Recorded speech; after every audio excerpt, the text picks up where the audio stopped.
everybody. Thank you so much for joining us tonight to our live deal launch of Stewart's Mill. We really are, very happy that you guys took the time this evening to join our webinar and to learn more about this deal. We're extremely excited about it. Before we get started, I just want to set the stage a little bit. We're going to be going through deal dynamics, going through the pro forma, the demographics. I'm going to be joined by Judah and Vikram, our CEO. Judah's our VP of Acquisitions. We have almost 1,000 folks registered for this event tonight. Many people aren't going to be able to make it or are going to have to leave early. We will be sending a recording tomorrow for anyone that missed it or has to leave early. Also, my IR team. So to introduce myself, I'm Chris Parinello. I'm the Director of Investor Relations. My IR team is standing by, and they're there to answer questions in the chat. We'll be dropping a book a call link. Please do use that to reach my team and myself.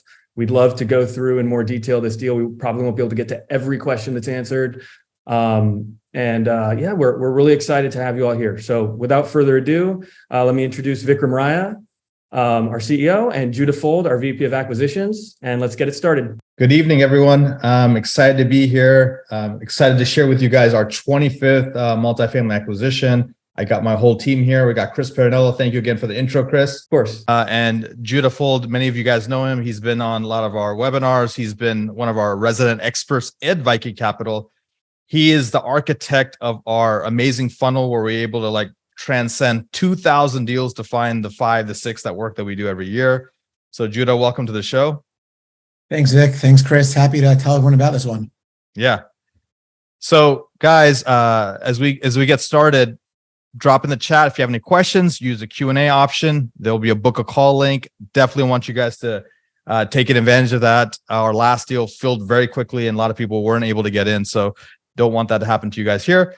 We want to briefly tell you a little bit about what's going on in the economic cycle with multifamily. Talk to you about our latest deal, Stewart's Mill, which is very exciting for us, especially at the basis that we got it for. We'll go through in detail why it makes sense, why we love the deal. We'll go through some of the dynamics, the demographics, the submarket, the Atlanta market, as well as our portfolio, and then we'll answer any questions. So let's get started. And before we get started, guys, I'm curious here. I just want to make sure my audio is working. Can you guys put in the chat box where you're from?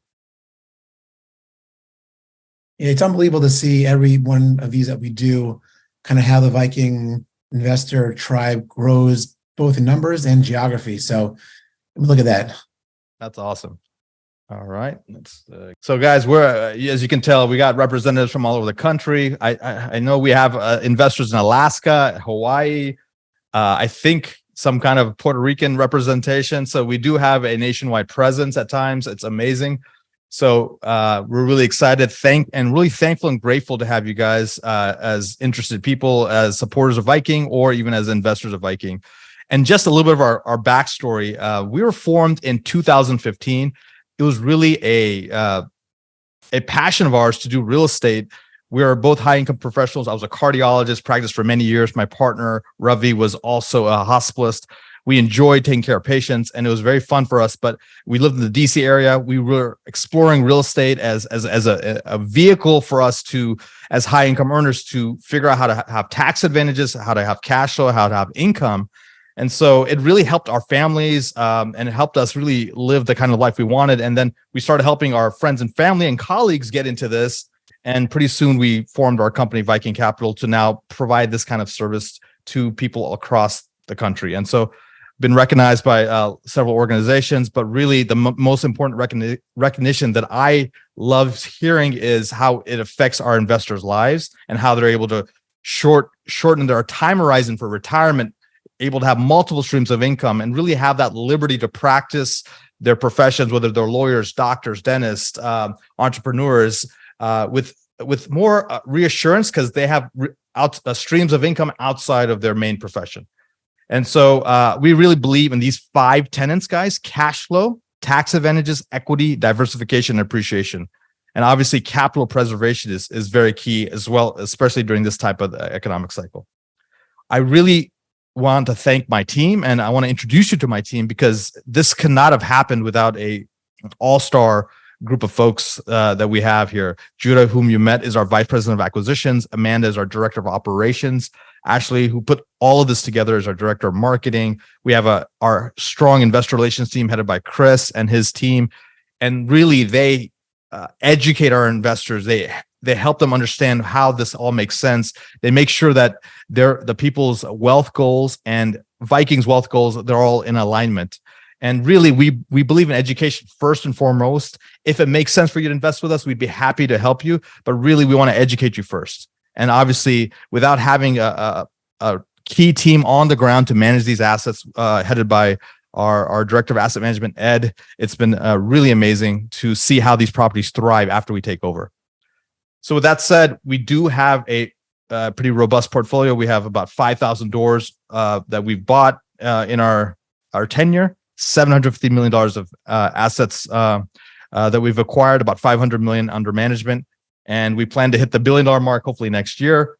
And it's just been a journey, but we've tried to get slightly better each time. So 1% improvements, 2% improvements. And so I think we've really perfected this asset class, multifamily, and we really believe in the value add proposition.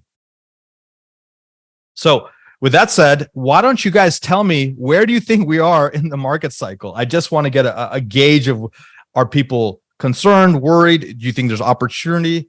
I just want to see where you guys place ourselves. So, I've talked to some people, the anxiety, denial, fear, panic. Is it anger? Are you depressed? Like, where are things going on? All right, Joel saying fear, Mel saying denial. We're seeing a lot of fear. We see some hope. We see some anxiety. Some people say opportunity. Great. So I think you'd have to agree with me, guys. I think we're closer to the bottom than to the top. I based on what we're seeing with the rates, based on what we're seeing with the Federal Reserve, the economy, interest rates, inflation.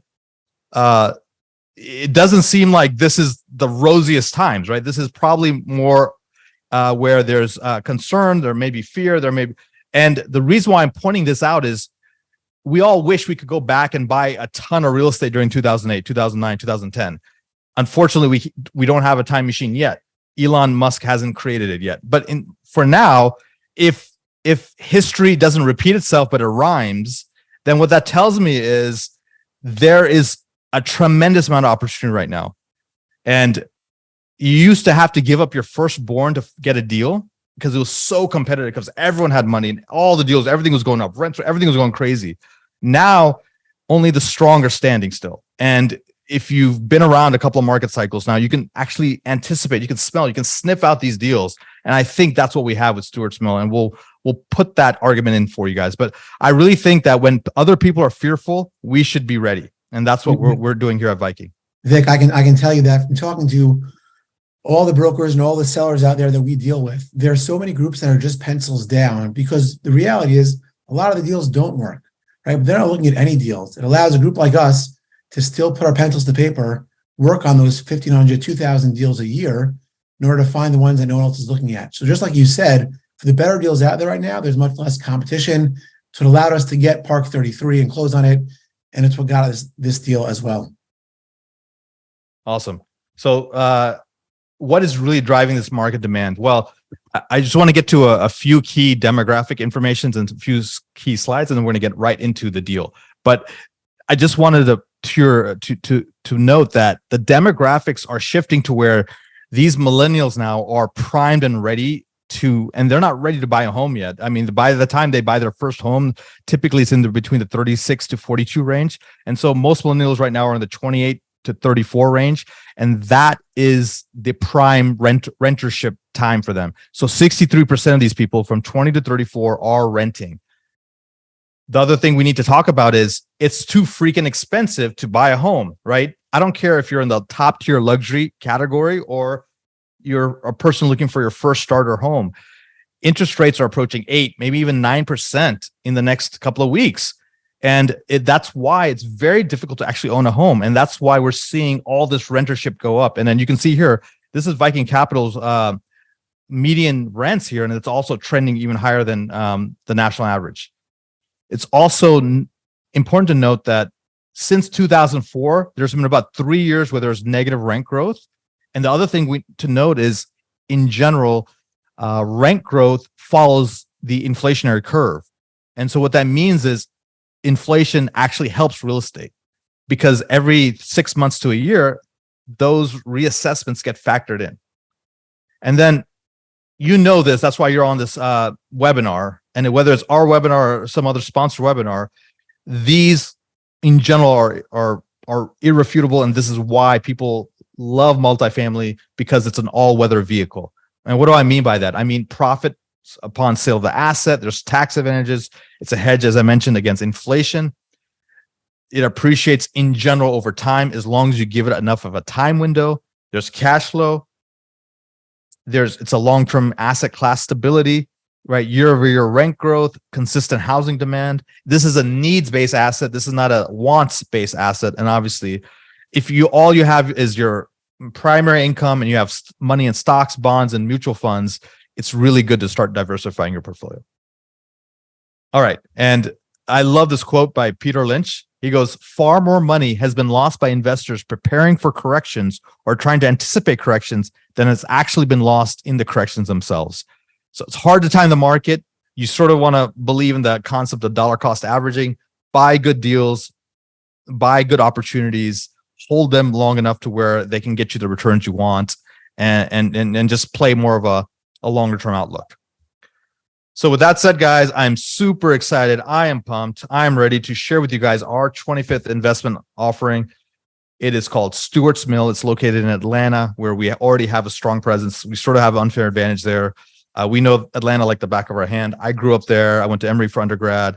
A lot of our resources from our team actually live in Atlanta. So it really is like a second home for us. Ravi and I are based out of Northern Virginia and DC, but we consider Atlanta like another home. It's 188 units. It's built in 1988. And why we love this deal really is it has significant value add potential. 73% of the units are prime for renovation.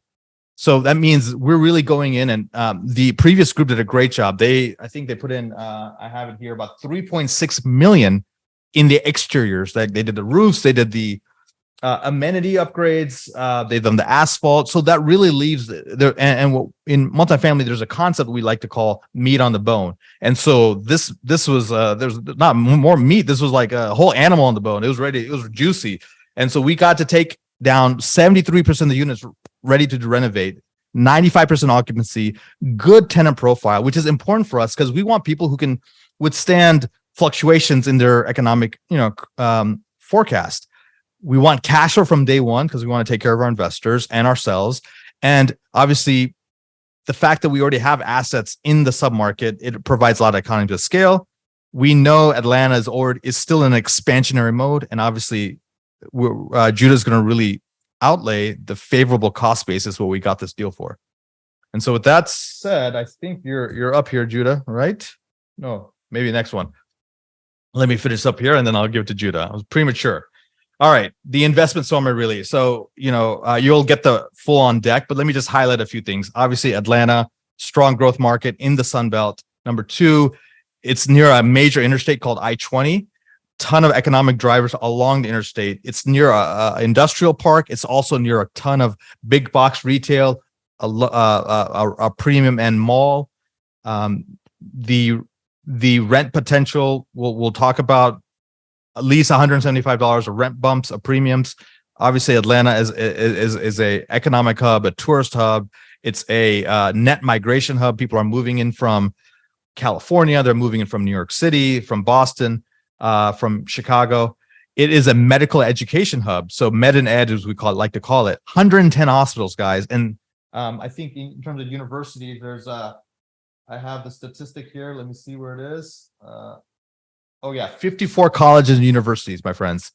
And there's 300,000 students in Atlanta. So it's hard to find a better locale than this. In terms of the cap rate, we got it at a very reasonable cap rate for Atlanta, 5.73.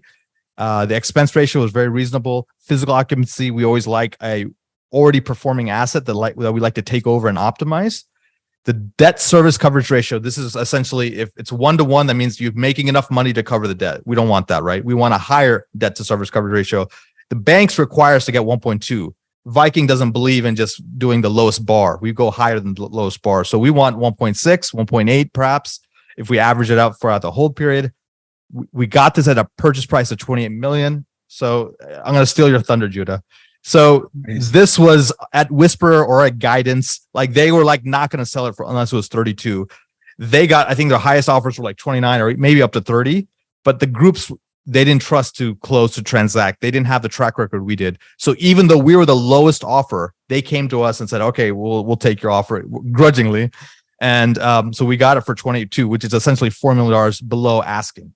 Hold period we predict is 5 years. Equity required about 16 million, and we'll break that down in subsequent slides.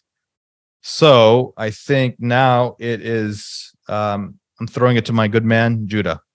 Yeah, no problem. Thanks a lot, Vic. Yeah, listen, you didn't steal my thunder. There's a lot to talk about with this deal. There are a lot of reasons that we chose this deal as the one to be our next acquisition, and I'm happy to go into it. Truth is, I won't get to all of it. I do recommend anyone who wants to hear more detail, you'll get a chance to book a call. Please book that call. You will get a lot more information and ability to talk to us as well. So the asset's a great asset. I mean, here's a list of amenities. It's highly amenitized, which is great for two reasons. It attracts top tenants in the market. As Vic said, this is has a great tenant profile. This is a quality B profile in the sense that there's protection there. In any time of distress, A renters come to the B assets, even if B renters have to go to the C assets. When C renters stop paying, B is insulated on both sides. Great place to be in this kind of market. Because there's so many amenities, we don't have to put as much money into the exterior amenity part of the property. The seller here, institutional group, they've done a great job taking care of it. They have a phenomenal reputation. Vic was being humble. Yes, they think highly of us. Yes, we already know them. And that played into us being able to, as he said, get this deal at really below market pricing. A little more about the property itself. It is 68% 2 and 3 bedrooms. That's very important in a time where we're seeing a trend in the tenant world of people maybe taking on roommates in order to be able to have some security and lower their rent. The ability to have 2 and 3 bedroom insulates us from any sort of vacancy. 1 bedroom still has demand, but you give me 68% 2 and 3 bedrooms, that's a phenomenal type of asset to take on. Financially, this property is doing well. As Vic said, it's a stable asset. Yes, there's a lot of upside still in what we can do, but we like the stability and security of taking on a stabilized asset. So again, the new leases have come in $40, $50 higher than the average in-place rent. What that means is you have a rent in a market with inherent rent growth. We could do nothing to this property and rents by themselves are growing at a healthy clip. Additionally, Douglasville itself, right? This is now a western suburb of Atlanta, very well positioned. Right on I-20 in the corridor that feeds, Atlanta's so great because it stands at the intersection of the whole Southeast. If you want to deliver any goods from the Northeast or Florida into Mississippi, Alabama, Louisiana, you're going through Douglasville. That creates a ton of logistics and a ton of jobs. And that's why Douglasville, you see on the third check mark here in financial, a lot of rent growth because that's where jobs are.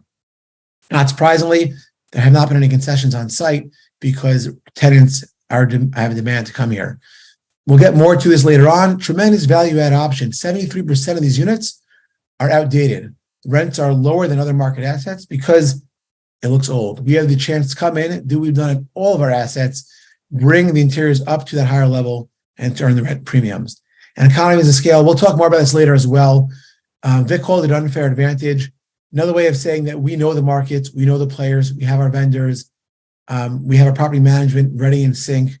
We know Atlanta like the back of our hand. It'll be a seamless absorption of another asset where we can execute our proven business plan. And let's get into the 3-tier return option here. I want to tee up Chris here. Let's go to the next slide. We present, like we do on all our deals, different ways for investors to invest. Chris, please tell them about it. Yeah, thanks, Judah.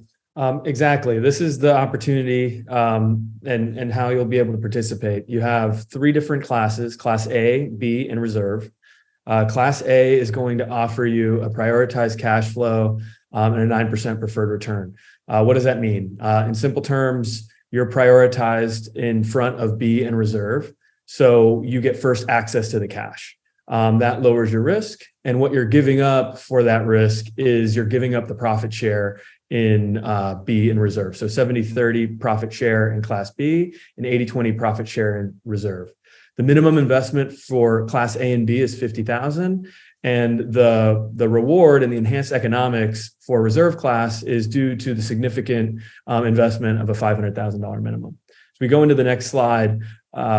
I'll show you exactly the capital stack.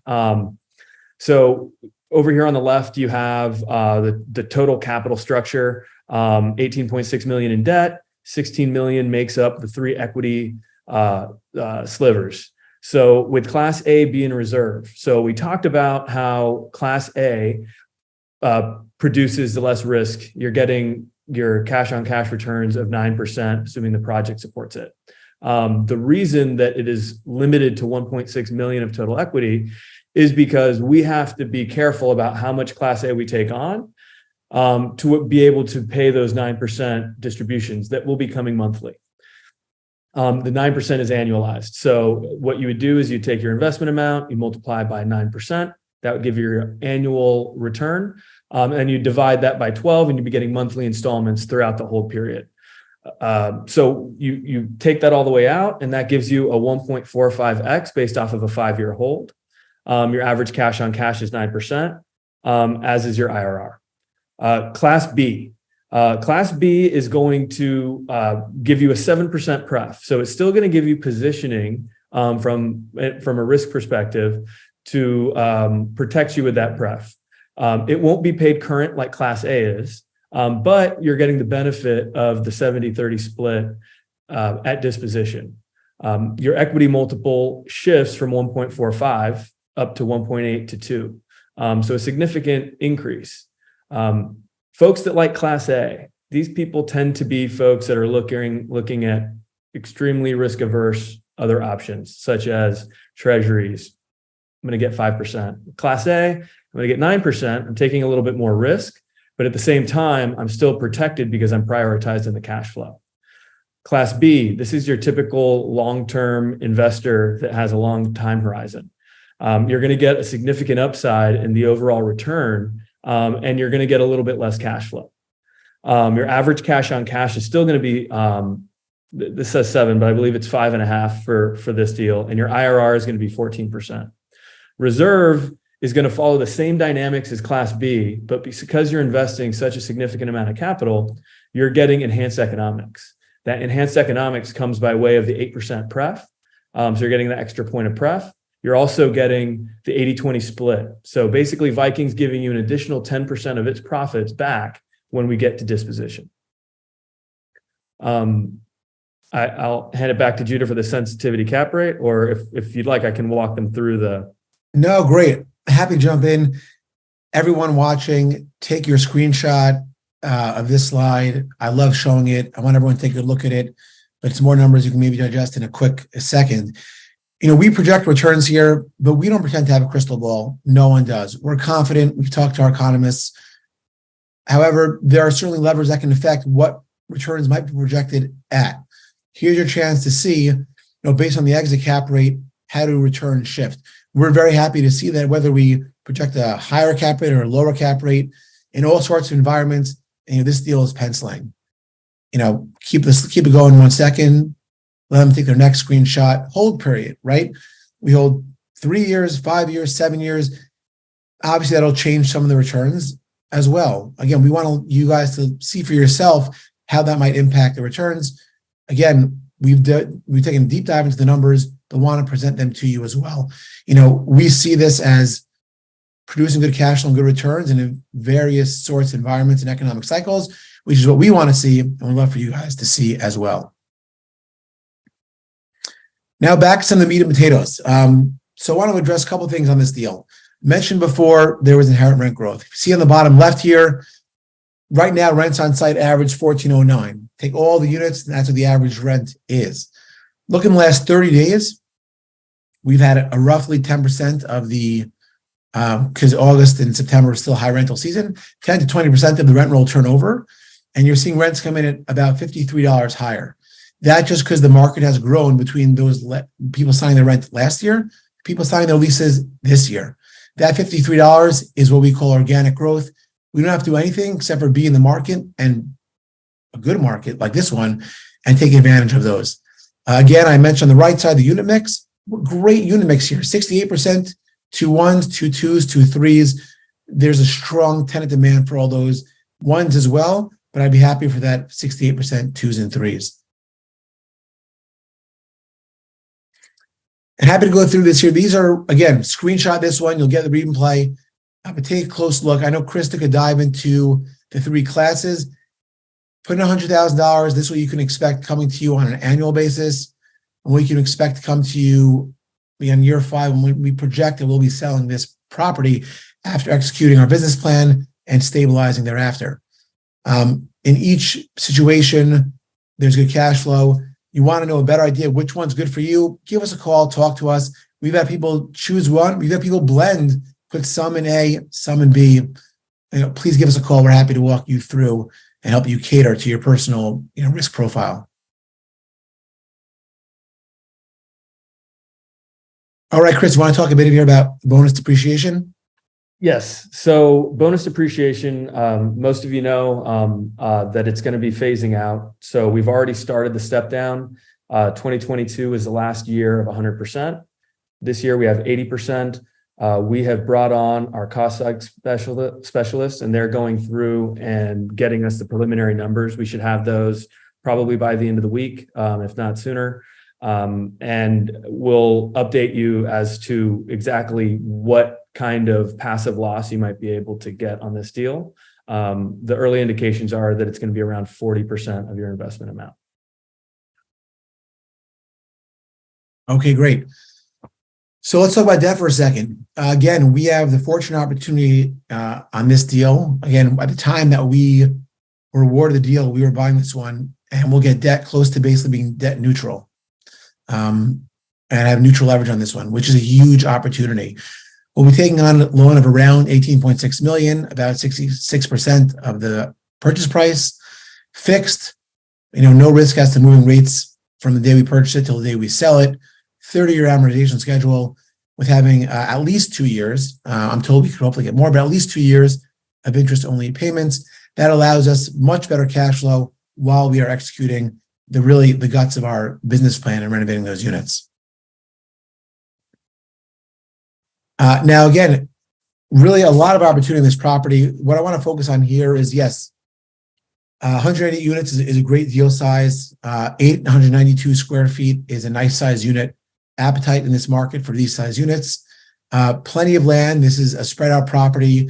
There is a really nice sense of privacy for each of the buildings. It also helps lower our insurance costs when buildings are spaced out farther apart. So really kind of each part of this property just has led to some of the favorable terms that we're seeing.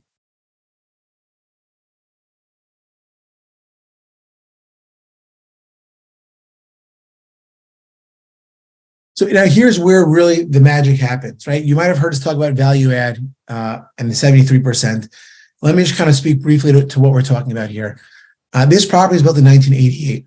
And for 73% of the units, it looks like it was built in 1988. That's not a bad thing. These sellers are taking great care of the property. In fact, it's a great thing for us as the new owners. Because if you look at nearby properties, other properties have shown a demand for newer product, newer kitchens, nicer countertops, better lighting fixtures. And when that happens, those properties command $200 and change or more even, and rents higher than rents on site here. We have the opportunity to add value, which means increase the rents, increase the revenue and the net operating income at the property, which drives a much higher value and a higher sale price. With 73% of the units in need of renovation, that's a lot of units where we're going to be able to add that value. And here's an example. We already mentioned there's $50 of organic upside. Here's how we can actually force appreciation, right? We're not betting on the market to increase rents. We know that if we keep the market as is and renovate these units, here's what we can do. We can take 1224 rents up to 1370 in the 1-1s. And on the far opposite end, on the 3-2s, we're taking 1568 rents, and they'll be at 1848, 1850 after we do our renovation. Here's kind of where you can kind of get a visual of that. Look on the left, that's a classic unit. If it doesn't transport you back to 1988, I'm not sure what will. Those are fun times. I'd rather have a new kitchen though. Look on the right, that's what's already on site. These are the new units. It's not surprising a tenant's going to be willing to pay more for that than what's on the left. At a $14,000 cost, $210, $250 in premiums is an excellent return on investment for that type of work. Again, here's what the classic unit looks like. In good shape, but need a renovation. And here's where we can take it to. Renters in the market and on site have shown the willingness to pay higher rents for these kind of finishes. We're talking Shaker cabinets, granite, faux granite countertops. It really pops when you see it in person.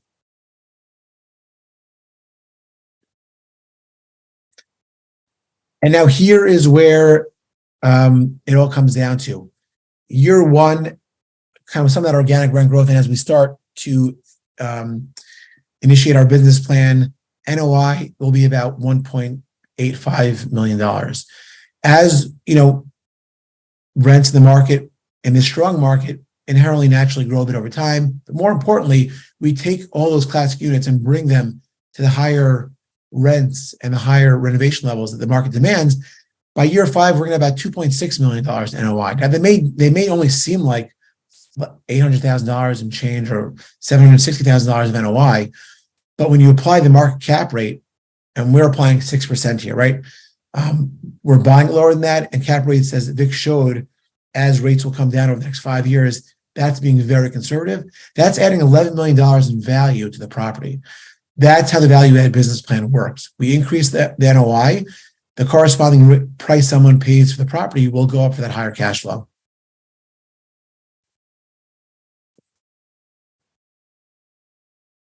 As I mentioned before, this property is highly amenitized. One thing I want to talk about here is not just the amenities that exist, but we're buying this property from an institutional property located in DC, so we know them pretty well from being in the same market as them. They've taken great care of the property. I'll say one thing they haven't done is actually invest all into energy-saving green type of devices. Low-flow toilets, LED light fixtures.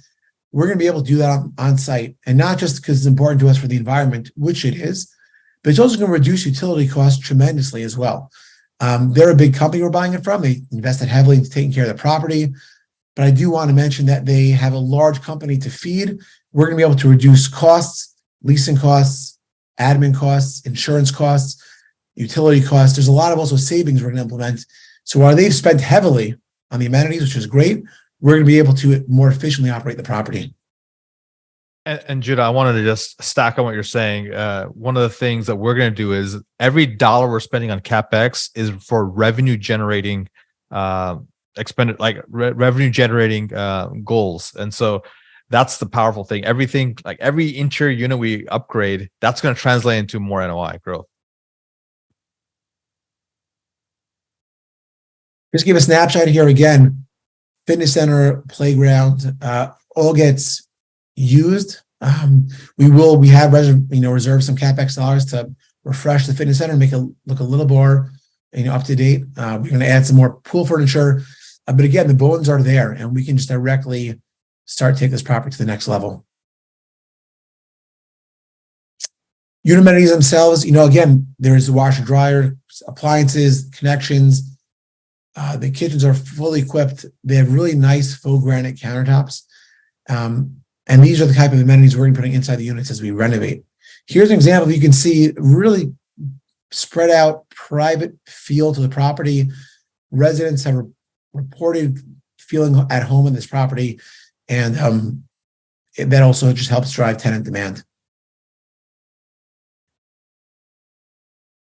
Here's what I mentioned before, kind of the comps in the area. The reason that you're seeing both the ability to renovate units and also push rents organically, that $50, is because the other properties in the area have already proven out the rent strategies. Both 1, 2, and 3 bedrooms, all within a few miles of this property, have already demonstrated the ability to get higher, even much higher rents. Seller bought this at a good time. They were focused on maintaining occupancy. Value was going up because that's where the real estate market was. They left what Vic called meat on the bone, and its proof is in the pudding. When you look at the properties around it, we're confident we can execute. Thank you, Judah. I really appreciate that. So guys, that was just a sort of a high level overview. Obviously, we want to go in depth. You can see how in depth Chris gets with the analysis, and he really can then customize your goals, your financial trajectory of where you want to go with if this asset makes sense to add to your portfolio. So please book a call with our team, and we can help guide you through all this. But let me share with you why we're very excited about the Douglasville submarket, which is a very robust suburb of Atlanta. And you can see here the population growth. It's been immense, 48% population growth since 2015. See the average occupancy is about 94% in Douglasville, which is important to know. And then since 2020, it's just really been adding new residents, and 7.5% again submarket growth from 2015 to 2023. We always like to look at demographics of a submarket because that helps us know what type of population and tenant base we're going to pull people from to occupy our units. And age is important. We want more younger renters usually. White collar employment is also good because those people have the income to pay for a nicer unit. Educated people are also favorable. And then income growth as well as average household income. So 1 mile radius, $76,000, 3 mile radius, $88,000, 5 mile radius, $82,000. So overall, a very higher tier tenant population than some other submarkets. This is again reaffirming the notion of this is a growing county. This is a growth oriented county. And the strong demographics on the actual property and on within a 5 square mile radius, 80,000 average household income, and 48% of the people have white collar jobs. And even if they don't have the white collar jobs, it's interesting to note that as these logistical corridors are there's what we call these gray collar jobs, which are really high paying jobs in these like super futuristic industrial complexes that have the likes of there's companies like Facebook, Carvana, Rivian, Starbucks, Pandora, Airbnb. These are the kind of companies that are moving to Atlanta that are having these like elevated kind of futuristic industrial complexes. This is very close to obviously a lot of the major cities. It's also close to a lot of the employment hubs in Atlanta. Downtown is only 26 minutes away. This Fulton Industrial, where all these major online retailers have presence. There's also the Southwest corridor, where Atlanta is one of the number one film industry hubs in the country now, outside of Hollywood. And as well as the Atlanta airport is another driver, which we'll talk about in a second. So in terms of location interview, you guys know that Atlanta obviously is a top tier city, but just to understand exactly why that is the case, here are some of the biggest things. It's really the busiest airport in the world, still Atlanta Hartsfield Airport. It's the number one state for doing business, number 3 metro for STEM professionals, number 2 for quality engineering universities, and the list goes on. There's actually a quote about, I think it's the third most for Fortune 500 companies in the Southeast. Delta Airlines is the number 1 employer in Atlanta, and this is their world headquarters. Coca-Cola, Northside Hospital, Emory, Home Depot, UPS. This has become a tourist hub. In fact, we just got information, obviously, in 2026, the FIFA World Cup will be in Atlanta.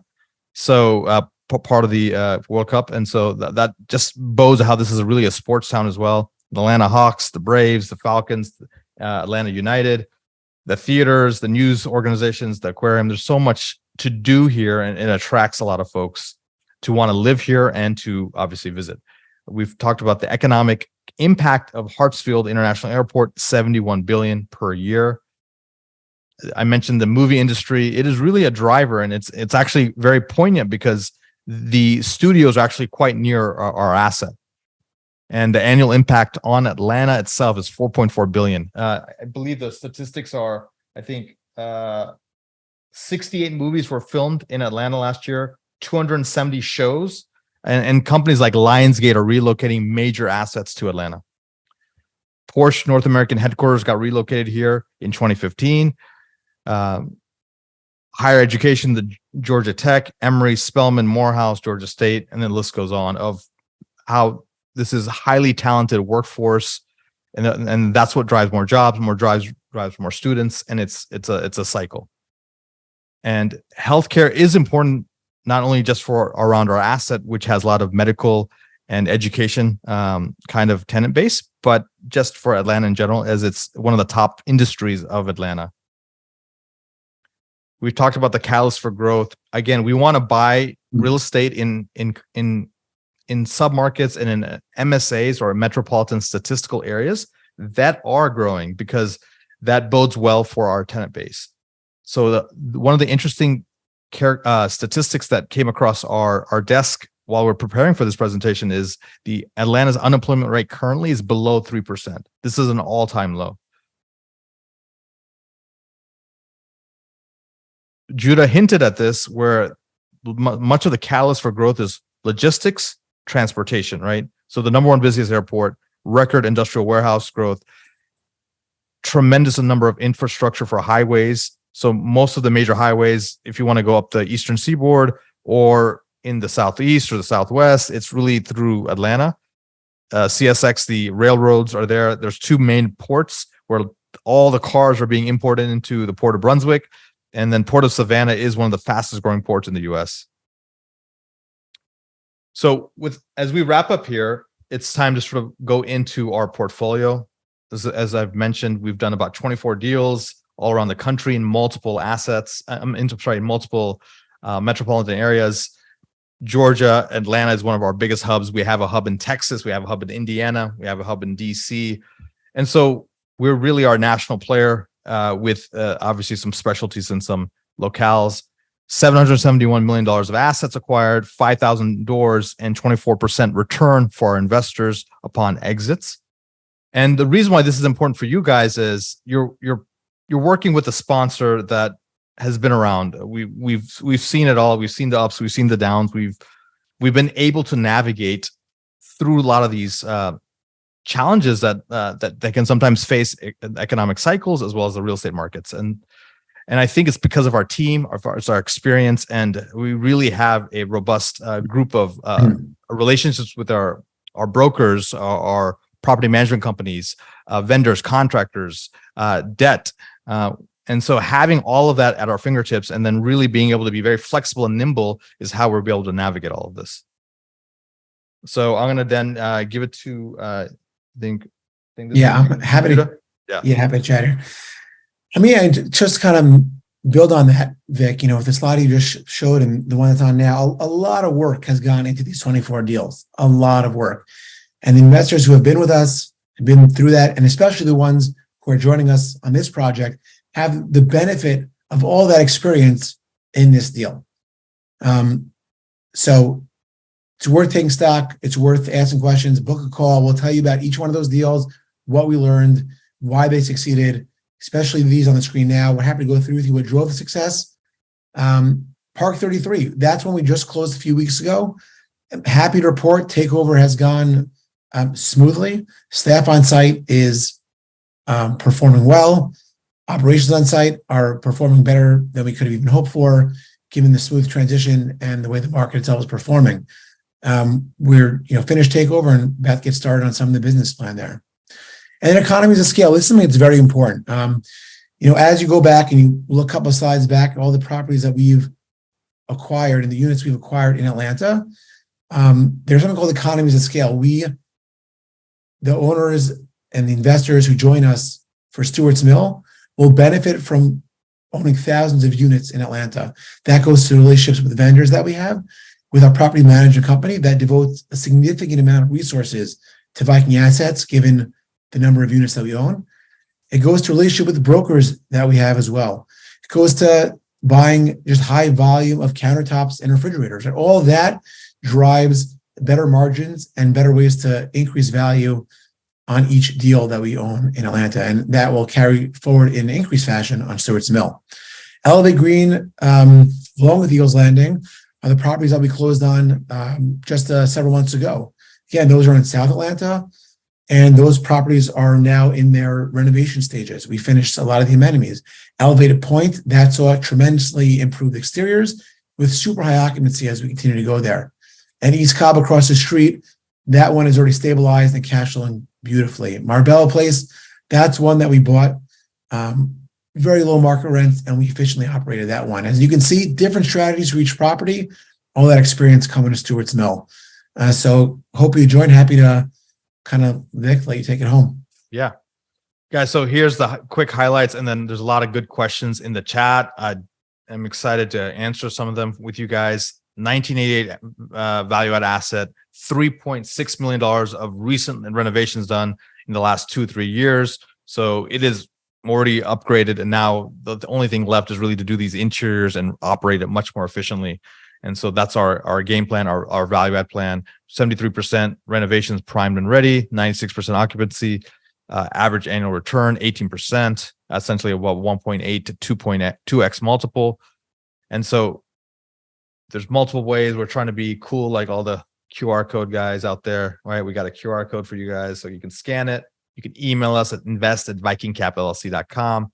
Our website is vikingcapitalinvestments.com. There's also a link for a discovery call or a wealth strategy call with our team in the chat box. So you may want to click on that, hop on with our team. We're on standby. We're ready to share as much information as you need to help you make a decision.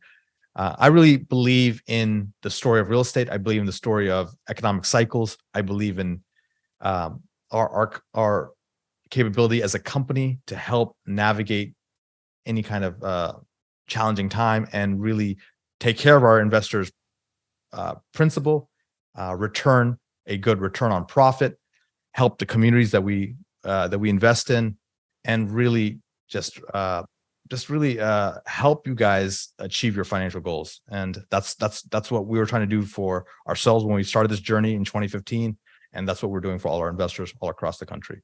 So with that said, guys, let's answer some questions. Yeah, let me jump into it, Vic. First of all, kudos to all the people watching, and great questions coming in. We work very hard on these deals. Nothing I love more than to answer some thoughtful questions. Firstly, why is the seller selling this property? Great question. Something we always ask in our first conversation with the broker. This property is in a fund, and the fund's coming due, and they have to sell. So they put on the market, and they're market sellers. And given that their fund docs and their investor base was requiring them to sell. Are these deals off market? Great question, because this is a great answer.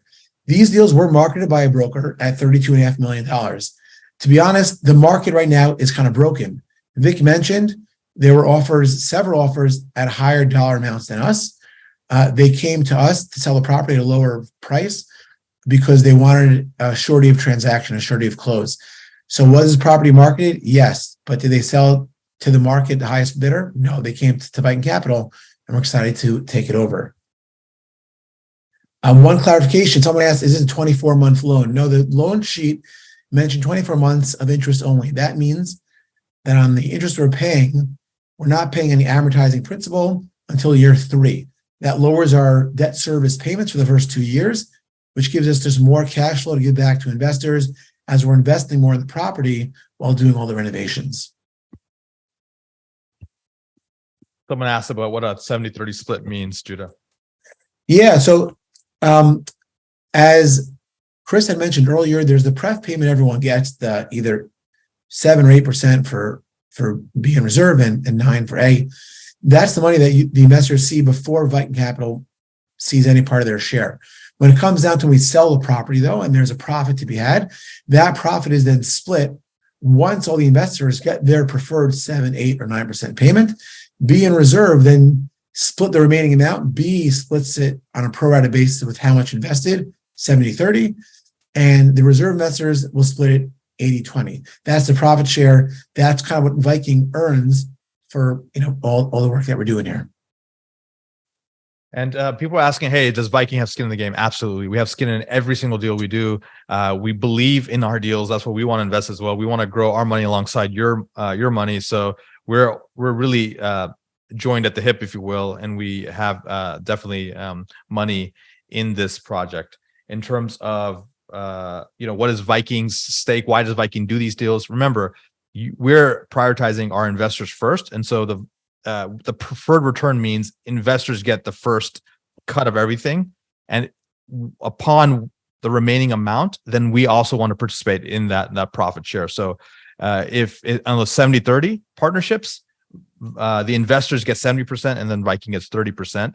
In the reserve investor class, we make it even sweeter for them. They get 80% and we get 20. So it's always where the investor gets, and the goal is to get for the investor get the projected returns, right?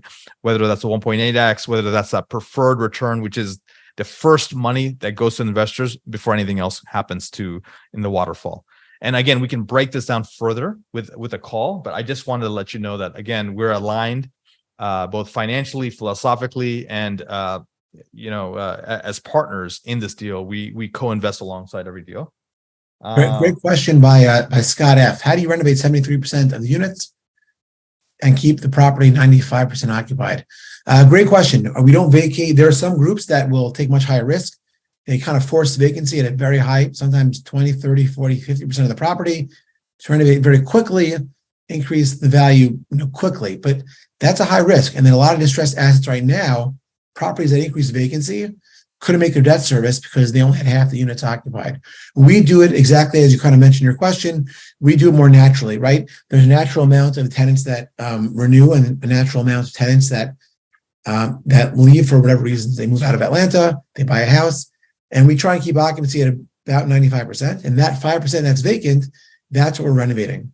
Early on, there's so many renovated units that are needed renovation. We cherry pick. Towards the end, we have to be a little more strategic about it, but we keep a lower risk profile by keeping it as occupied as we can.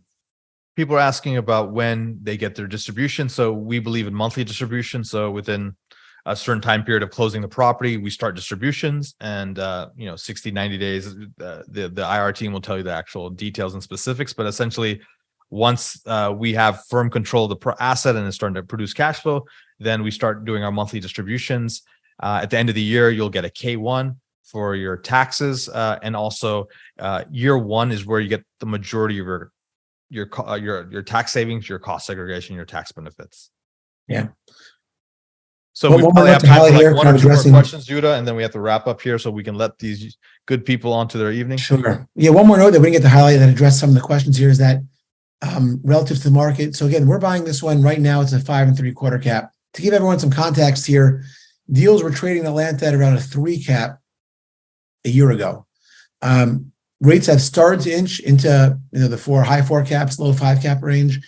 We're getting this one at a 5 3/4 cap. And for some of you newer investors out there, that means we're getting a higher return on every dollar that we spend on acquisition, significantly higher than we've seen in the market as of late, certainly than other properties that are being bought right now.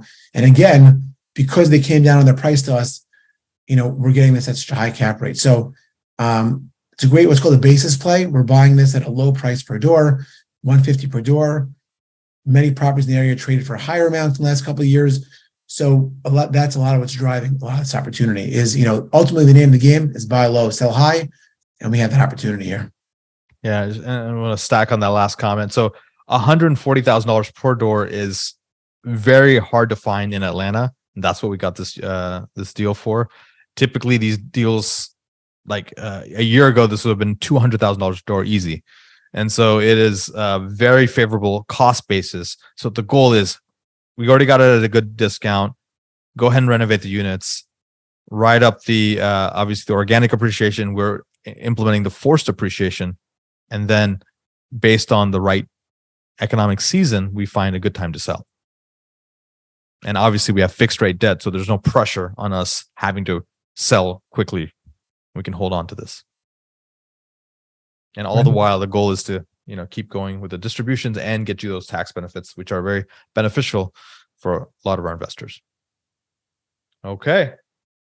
Fantastic, guys. So I'm going to go ahead and team, can you put in the chat box below the call to book, and then we can answer the rest of the questions offline. And this recording will be available tomorrow for the guys who don't need to review it, or if you were not able to attend the call live. So again, thank you guys so much. Really excited for you guys to join us and partner with us on this latest deal. And I think you want to take advantage of the bonus depreciation, which is phasing out from 80%. It's going to drop another 20% to 60% by December 31st. So hopefully this is going to be one of the deals you want to take a look at to take advantage of that bonus depreciation. All right, guys. All right. Thanks, everybody.